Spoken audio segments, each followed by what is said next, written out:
Day mga kawak. Upod naton yung subong ang isa sa mga legendary nga manuguwak diri sa syudad no kaga probinsya sang Iloilo. Sir, sino gani sir? Sani. Okay, si Sani mo ni sa ang nagpasikat sa una sa Team Balasbas dra sa may Bakhaw Manduri. Ako nadumduman nyo pa sa nagligad yang mga tinuig na dra giniwat ang torneo sa may Haro Coliseum. Oh. Siya ni ang tagiya sang manok naging pustahan 1.3 o 1.2 million no kag nagdaog. Sir, kamusta to sir? Kung ma-recall ta pa ang nagligad to ang manok nga mga linyada din to nagalin. Bra man samon kon ko man sagud-sagud. Taga din nga gigani sir?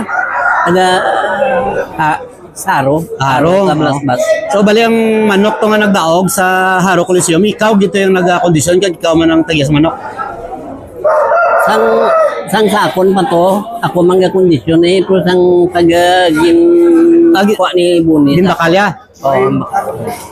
Gin kwa ya, sila naman kondisyon tapos ginpawak nila. O di mga ano na to sir, pila bagdaog tong manok mga ginkuha ni Buni?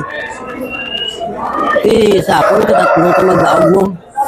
Grabe nagli. Sa iya, gindalaya to sa Bacolod, nagdaog man to. Dahil pag uwak ni sa Coliseum, daog man sa.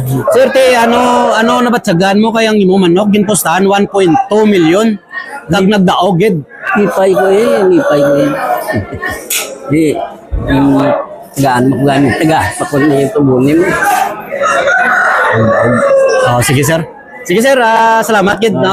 Live kita karon niya sa gabi sa Wakis Live sa Iloilo Teleradio kag also Panay. Si Sir ano gani sir? Sir Sani na. Okay, si Sir Sani. Mo gini ang nagpasikat sang Team Balasbas.